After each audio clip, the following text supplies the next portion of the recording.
Your time is an investment, and it's one of the biggest investments that you can make. It's more important than your money, your assets, stocks, any type of investment that you can make. Most people do not think this way, but the wealthiest people in the world value their time like no other. For example, if you work for Tesla or SpaceX at one of Elon Musk's companies, and you're in a meeting and you feel like you're not getting something out of the meeting or you're not contributing to that meeting, then he will recommend to you that you leave the meeting and go work on something productive for the company, because he knows how important time is for everyone, including himself. But if he's paying an employee 5, 10, 20K a month to be sitting there in a meeting, that's costing him money. And if it's not the most productive thing that person can be doing, then that's not what they should be doing for the company. Now, before I get too deep into this topic, I want to give you a little bit of context on why I'm even making this video. It's because I've consumed a lot of content myself, read books, listened to podcasts, all these different types of things.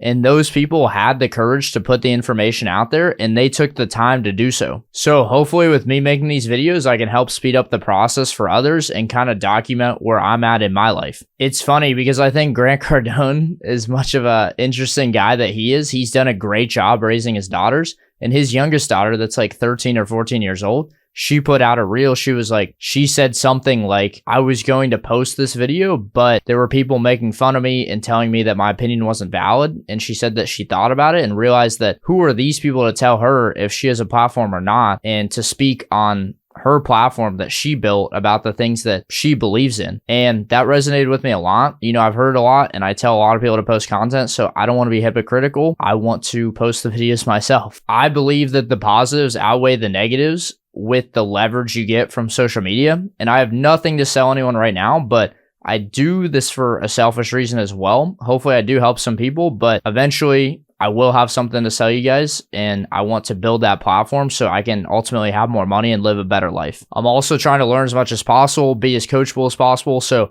if anyone has something they disagree with or think differently or agree with or anything like that, feel free to DM me on Instagram or leave a comment on this video. I usually only listen to people that are ahead of me or have done something that I want to do in life or help someone like me get to that point. So if you haven't done that, no offense, but I probably won't listen to your opinion. With all that being said, let's get into it. So this is a topic that I've had to do a lot of reflecting on in my own life, because I've really gotten to where I am right now at 22 years old off of pure talent. Whenever I was in school, I got the best grades. I was always getting all A's, but I never studied for those tests. I would simply copy the homework from somebody else, flirt with a girl, something like this, and then I would do whatever all week, just make jokes, crack jokes with my friends, hang out, and then I would study right before the tests, get an A, and then I got all A's my whole life pretty much doing this. Now, I did some homework. I guess I worked more than the average person, but I was always trying to work smarter. But now, getting to a level in my life where I'm kind of hitting this plateau, I realized that talent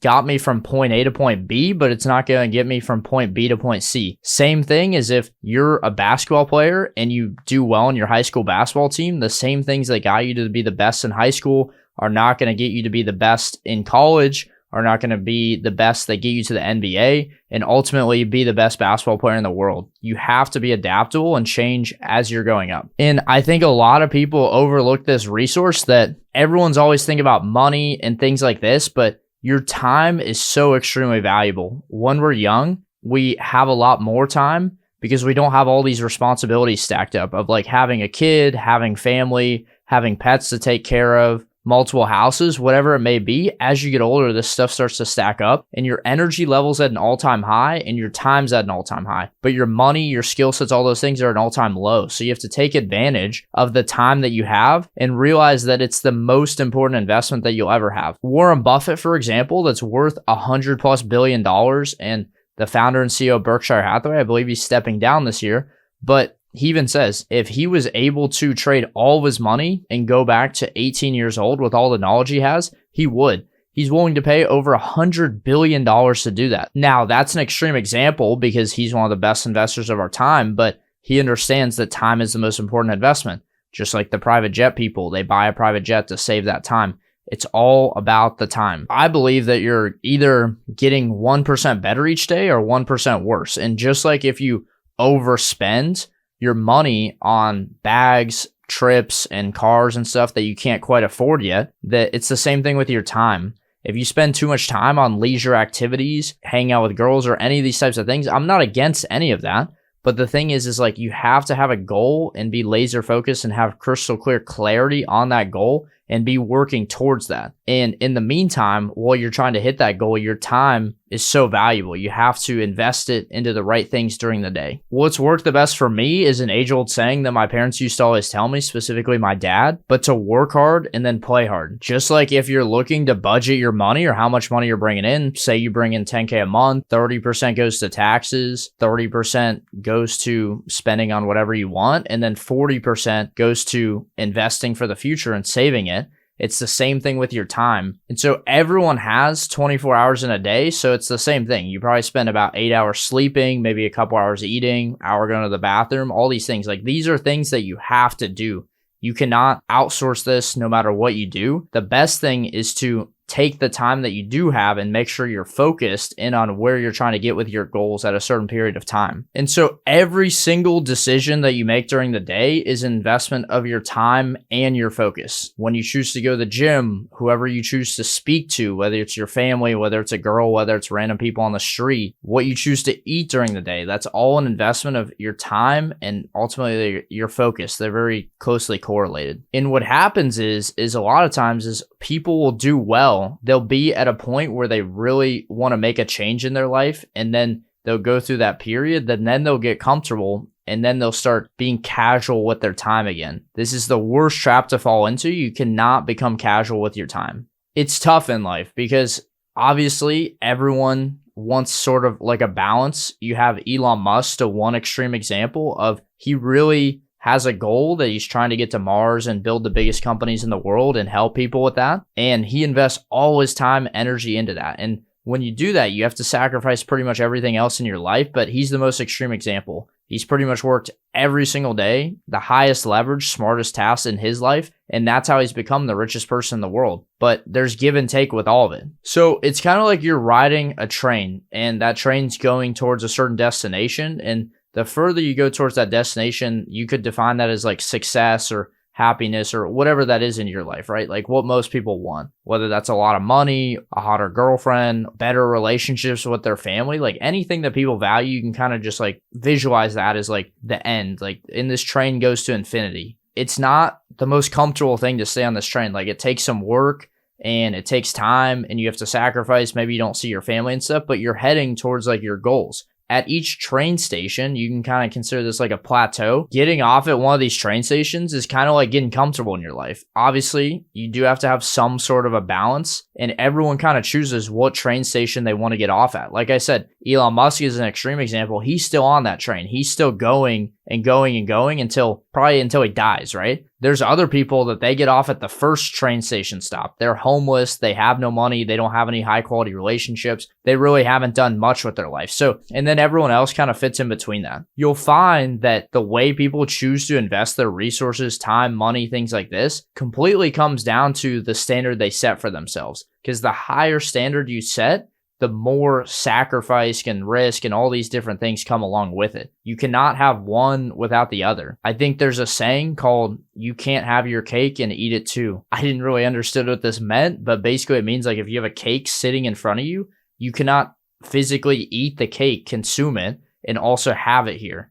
Like you can't have one without the other. It's kind of just how life works. And something very important to remember is you'll never be your highest dream. You will always be the lowest version that you tolerate of yourself.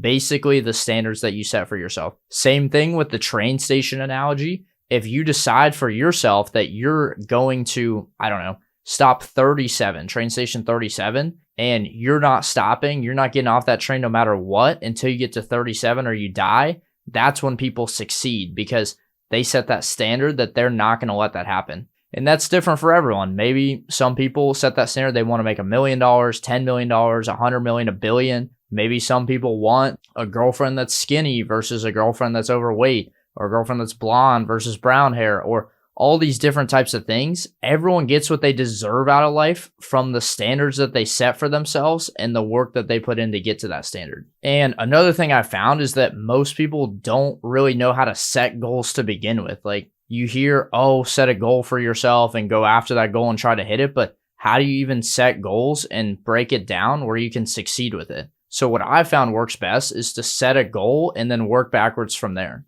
So for example, let's just say for money, because money's easy, it's just a number. Let's say I wanted to make $10 million. So I have to look at, how does someone make a lot of money? What actions do they have to take? What inputs do I have to put in to get to that $10 million? And then also I would set a time limit with it. I want to make $10 million within 3 years, 5 years, 10 years, whatever it may be, right? So now I can start to break it down. Let's say I want to make $10 million in 10 years, so I have to make $1 million a year. $1 million a year is roughly 73 or some K per month times 12, it's $1 million a year. And that's profit. So that's after taxes, expenses, whatever it may be, whether you're running a business or working for someone else. Usually, if you're trying to make $1 million+ a year, you either have to own your own business, be a high up CEO or a high position within a company. So let's just say you're owning your own business. I'm starting a business. I need to make 73K per month. That breaks down to roughly 15, 18K a week, and then ultimately like $1,600 a day. Now that I have it broken down into manageable steps, I know how much I have to make per day, per week, per month, per year, and then over the 10 years.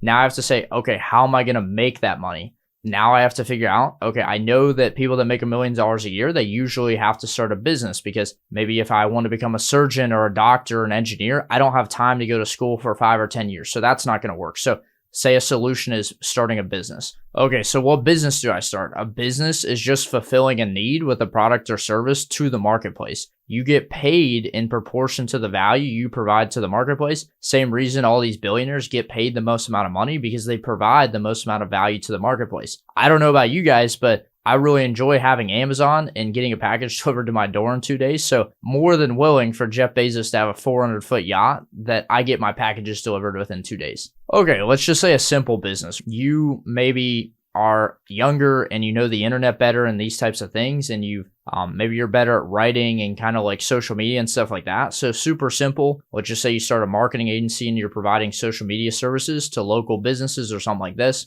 Let's say you pick a niche like real estate, super basic. A lot of people are doing this. I wouldn't recommend it, but let's say you're providing realtors with like short form content, right? You get some camera equipment, you meet up with the realtors, you ideate, you script, you help record, edit all their videos. You're posting 10 videos a month. Let's say those 10 videos, it costs the realtor $1,000 a month. And remember, the goal is about $1,600 a day and 73K per month. If you sign about, let's say 10 clients and it's a high profit margin business, you're providing marketing services. Let's say after expenses, taxes, these different types of things, you're left with about 73K per month profit. You have to make sure to retain those clients and be consistent for 12 months in a row, and then ultimately 10 years in a row. If that was just your goal, if you're just trying to do $1 million over 10 years, so $10 million in profit. So again, I wouldn't recommend starting a social media marketing agency for realtors, nor would I recommend starting a business when you have no skill sets. But the idea is to set a goal and work backwards from there. So you can see how I broke that down. I wasn't just like, oh, I'm trying to like set this goal and figure it out. It's like, no, it's like, how much do I need to make per year, per month, per week, per day? Okay. Now, how many clients now what's my business? How many clients do I need to sign? How much are they going to pay me? How much time does it take during the day to do this? Like, get super granularly specific about these goals. And that's how you're going to achieve them, because you know the inputs that are going to get you there. And then you just trust the process by doing the work consistently. Where most people mess up is they get emotional or they don't have a plan and these types of things. And then they don't even know what's going on. They're like trying to start this business and then they're switching to this business, and then they don't know how much money they're making per month and tax, all these little details, right? You have to set the goal and get specific about it. And if you don't know how to do something, do it like you do anything. What do you not know? And find somebody either smarter than you or read a book or something, figure it out. A classic analogy is, let's say you're on a plane from Los Angeles to New York. And let's say this plane doesn't have a compass, you have no computers, you don't know what direction you're going. Well, if you don't know what direction you're going, even though your goal is to get to New York, then you're just going to start flying around. You might end up in Canada or Mexico or Hawaii or wherever. And eventually you're going to keep flying around and try to get to New York. Just like a car, a plane, you put fuel in it. And if you put the fuel in there and you fly around for long enough, you're going to run out of fuel and you're not going to be able to keep flying. And this is how people treat their lives, is they get in the plane, they put the fuel and they have a goal, but they don't know what direction they're going. They don't know how to get there. And then eventually they run out of fuel, because that's the same thing as your energy levels. And then people get too old or they get burdened with other tasks like kids and these types of things, and they never truly end up hitting their goals. And again, with goal setting is you don't want to set some high unattainable goal. You're not going to go from soccer player to Messi level winning the World Cup overnight or in a week or something. You have to set goals and get those small wins along the way. You want to set a non-negotiable minimum and hit that every day consistently. Let's say I'm trying to read a book. I'm going to read 50 pages a day no matter what. And you can even put a negative against it. For example, for me, what I found the best with book reading and stuff like this, I read 50 pages a day, or I have an accountability partner that I pay $50 to if I don't do it. And trust me, I hate losing money, so maybe I mess up for a day or two, but after that, I'll read 12 books in 3 months. And from studying the most highly successful people in history, whether it's someone in business like John D. Rockefeller, Bernard Arnault, Elon Musk, Steve Jobs, Warren Buffett, Henry Ford, Christian von Koenigsegg, they all set goals and they're hyper specific and ruthless in their execution to get to them. I actually love studying sports myself because I love playing sports and I like the mentality of becoming great at sports. But a great quote is, if you want to perform in front of millions, you have to practice for millions in front of no one. Think about that for a second. I know a lot of these quotes and things get thrown around, but practicing for millions in front of no one, what does that look like? Like, really visualize that in your mind. Like, what does that look like? Say you're a basketball player.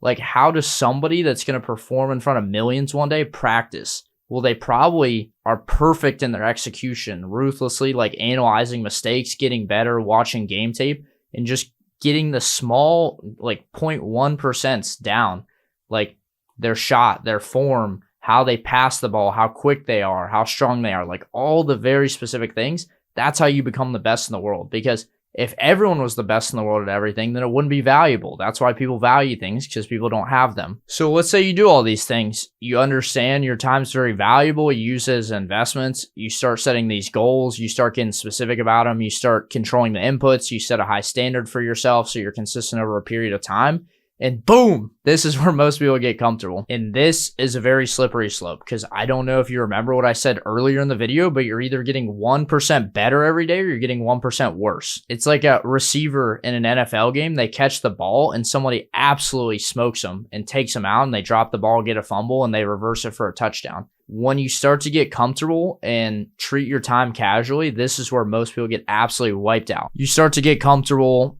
you start to see some results, and you're like, I know I've been hitting the gym consistently for 6 months straight, but I think I'll just skip this workout today. Or I know I've been eating consistently and stuff like this, but I don't know. I don't really have to eat all these meals. Like I put on good enough amount of gains, right? Or maybe in your business, you're like, I know I was strict with hiring employees and the culture fit and all these things when I started my business, but my business is making a couple $1 million a year. Like, I'm good. And this is an extremely slippery slope, because your mind will play tricks on you. And this is the devil trying to find those cracks within it. And there's a great book by Napoleon Hill called Outwitting the Devil, and it speaks about this a lot. It's like if you have a bowl to hold your cereal and you put milk in that bowl, that liquid is going to find a crack somewhere. And that's how your mind works. Your mind is looking for an excuse. It's looking for an out, because we are, as humans, our mind is trying to protect us from thousands and thousands of years of evolution.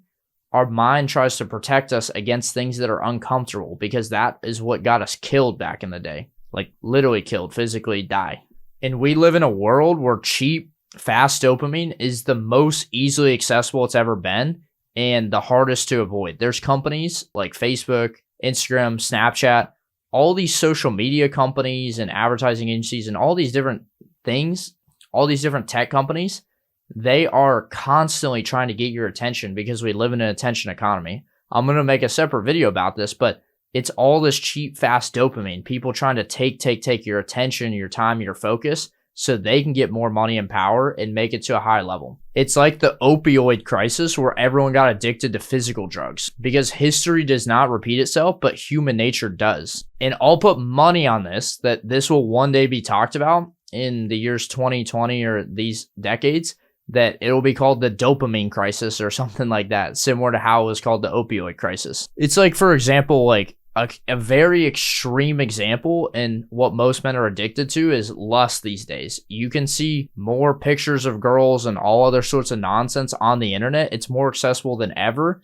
And think about it. Your great, great, great grandpa, he had to go to war and kill people and survive and make food and raise and do all these things just to see one girl as beautiful as we probably see times 1,000 on Instagram or the internet if you just open your phone today. The world is evolving quicker than our brains and us as humans can. Now, I don't want to talk super negative about this stuff because it also opens up a lot of doors with the internet and stuff to make more money quicker than ever. But it's also more important than ever. That's why I'm speaking about this with the time and focus investment to avoid the bad and double down on the good. And trust me, it's a slippery slope. It's happened to me before, whether I started making 10 or 20K a month profit plus, or I started to get better at like speaking to girls and get a girlfriend or things like this.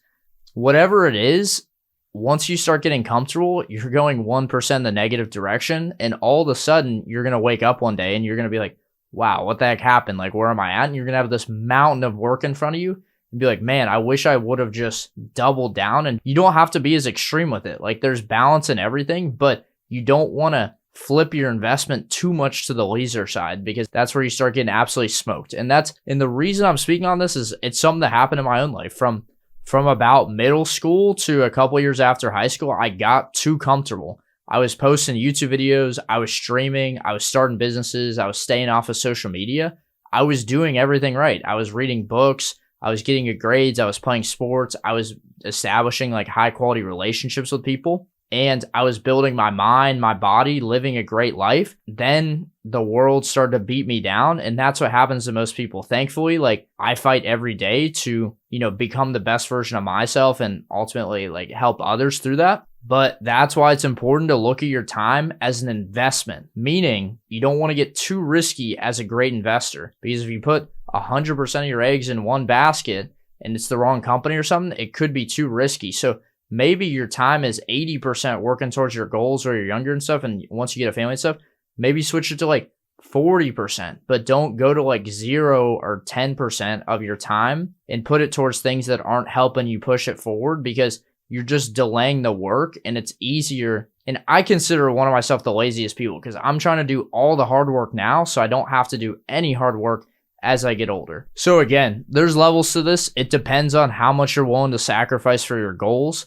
And same thing with the train analogy, like how long you're willing to stay on that train before you get off at a train stop. And side note, if you're not willing to sacrifice for your goals will become the sacrifice. And good examples of this, I know I mention Elon Musk a lot of times, but he sacrifices pretty much everything to get to his goals, which is becoming a multiplanetary species, building great businesses, helping a lot of people. He doesn't have the best relationship with his family. Like, if you see his kids, they're a little all over the place. And he even sold all of his mansions and supercars and these different types of things so he could go all in on his businesses. I think he has like one house in Texas that his family lives at, but he's definitely not living in like $100, $200 million house in Los Angeles stuff. Maybe he rents them, but he doesn't own this stuff. Like, he's really all in. Then a good example of someone in the middle is probably someone like Jake Paul, which I can't even believe I'm using him as an example because the Paul brothers have been a bit of clowns in the past, but really, I think they're providing a good message nowadays and they're getting what they want out of life. So they're successful. You have to respect the game and understand what's working for them and analyze that. He kind of has somewhere in the middle, right? Like, he's very highly successful with his goals. He's chasing greatness, like becoming a top boxer, top media personality, building all these companies. But he also has a wife, a mansion in Puerto Rico, private jets, supercars. So I'd say he's somewhere in the middle, like extremely, extremely successful at a young age.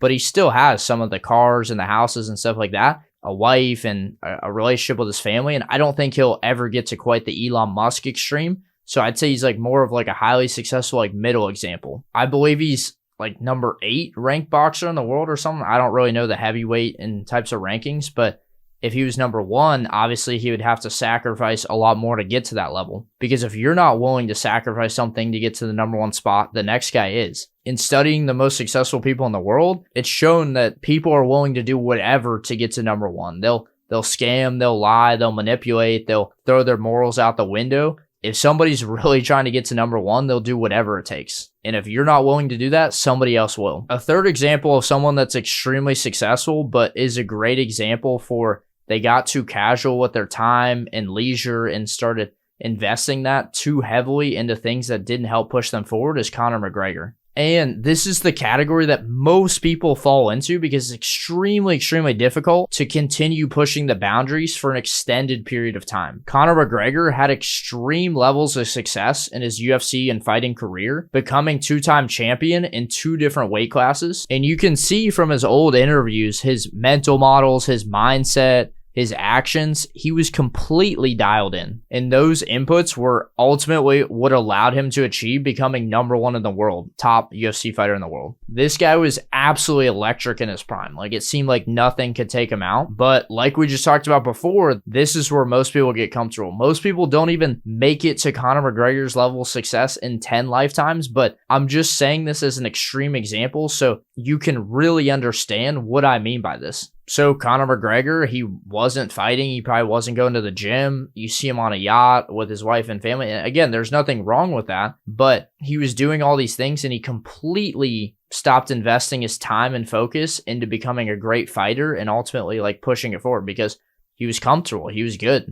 And nothing happens overnight. It's extremely difficult to move in the forward direction or the backwards direction. It's easiest just to stay around the same. So it didn't happen overnight for Conor McGregor, but over time you saw him start to lose fights and start to fall off. And, I think he got his leg broken by Khabib or something in a match. I don't think it was Khabib, but he started to end up losing fights. So yeah, he made it to high levels of success and it's great, but to this day, he still lives off of passively the work he did from a long time ago. Like, I know people to this day as well that they didn't reach Conor McGregor levels of success, but they're still living passively in every aspect of their life they worked on, whether it's making money, whether it's building relationships, getting girls, whether it's working out. Like, it's hard to get to that level, but it's very easy to stay complacent. Even more extreme example is Johnny Manziel. He won the Heisman Trophy as a freshman in college, and now he kind of just like travels around partying in Arizona and different things, and he's completely fallen off, which is really sad to see, but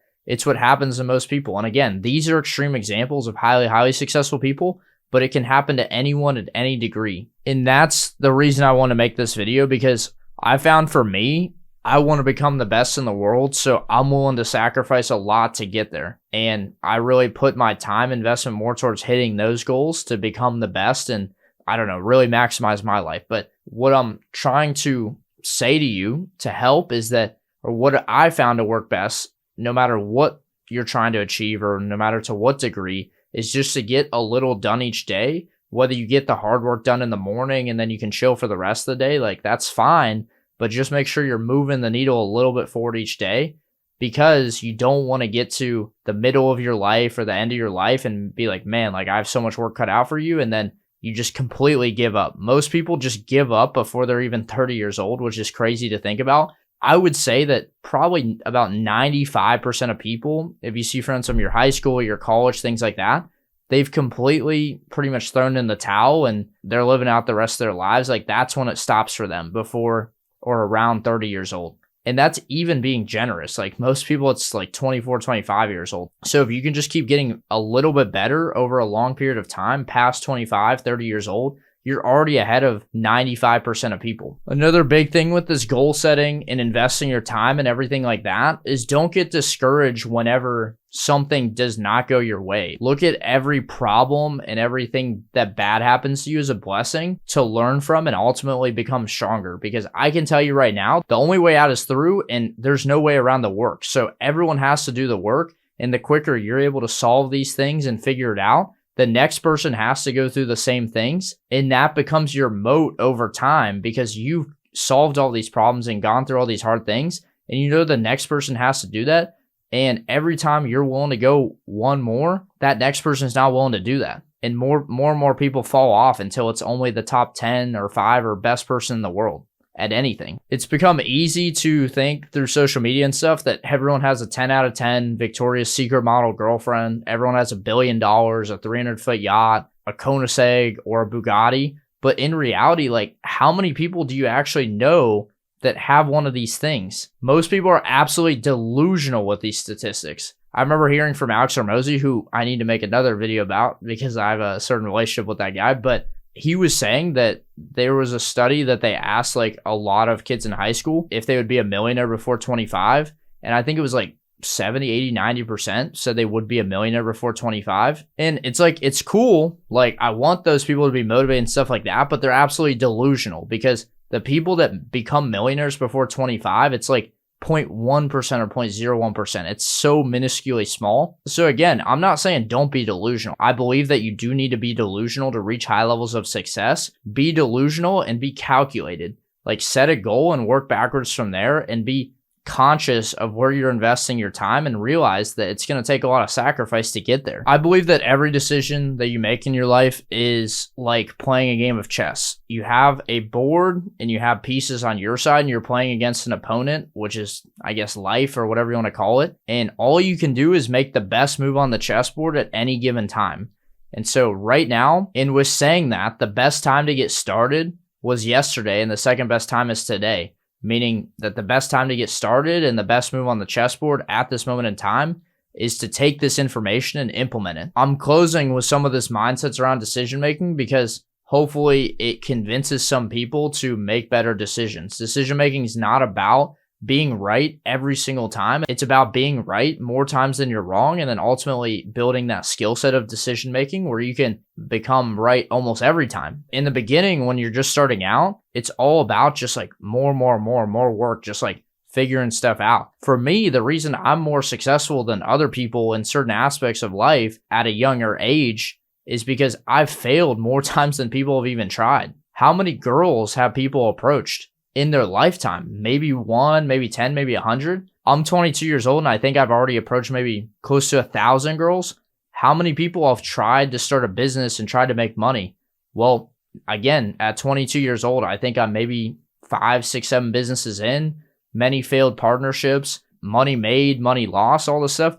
It's all a game at the end of the day. So you might as well be the best at whatever you're trying to do, because that's what the world needs more of. More people that understand what they're great at and continue to pursue that and become the best at it to ultimately help the world. A good thing to think about when you're trying to make these decisions and during hard times and stuff like that is it could always be worse. And I'll give you a good example of somebody that had a much worse situation than anyone watching this video, which was Bill Ackman. Bill Ackman's in private equity, and he made it to an extreme level of success. But one day when the market crashed, I believe he lost a couple $1 billion. His wife divorced him, and his company was crashing. And there's actually a podcast interview, I can play the clip or something like this, but he was asked in that interview, what did you do during this hard time? That extreme level of problems is unfathomable, even for someone like me. Being billions of dollars in the negative. We lost $4 billion. Having a company that you work for your entire life fail, and your wife divorcing you all in the same time is absolutely crazy. But that's just how life works. Nothing comes and then everything comes at once. And the only thing that you can do is wake up and do it one step at a time. Just like how you learned how to walk. How did you learn how to walk? One step at a time. And that's the same thing with Bill Ackman. He said in the interview, there was only one thing he could do, which was wake up, control the inputs, and work on fixing it one step at a time, which is a pretty crazy thing to say because it sounds so simple, being billions of dollars in debt, your wife divorcing you, all these different things. But what else was he going to do? Those are the biggest takeaways. Treat your time like an investment. Get started right now, today, not getting emotional / comfortable when you hit these levels of success or hit these goals. Just think about it logically, take it one step at a time. And absolutely do not settle for anything less than you want out of life, because you can get anything you want out of life. I remember a mentor early on, he told me that. He was kind of like a Dan Bilzerian of Houston. I was filming for a nightclub group in Houston, and it was his birthday one night, and he invited me to film, go to his apartment. I go over there. Nice apartment in downtown Houston. He has like 5, 6 girls over there. Top quality girls in Houston. I'm like, wow, this is like kind of crazy. We go to his restaurant that he owns. There's a girl with like 500,000 followers that's famous on social media that like I had seen and I honestly liked. And I was like, I couldn't even believe I was seeing this girl in person at the time. And I was filming, having a blast and stuff. And he's like, he was DMing this girl. And I was like, oh, you know this girl? He's like, yeah, do you like her? He's like, oh, go get her. Like, bring her on the bus. So now it's like this group of girls, this famous girl that I've never met but always wanted to meet. All the other top quality girls that he brought, like the most beautiful girls in all of Houston. And it's me, him, his friend that's a surgeon, and 26 top quality girls on a party bus. We go to his other restaurant that he owns, back room, all these types of things. And then finally, his nightclub that he owns, which was the top nightclub in Houston, and just had the VIP section, like tons of bottles and stuff like that. My point with saying this is, and I'm not saying like, oh, go for a ton of girls or like you have to have the top quality woman or whatever it is.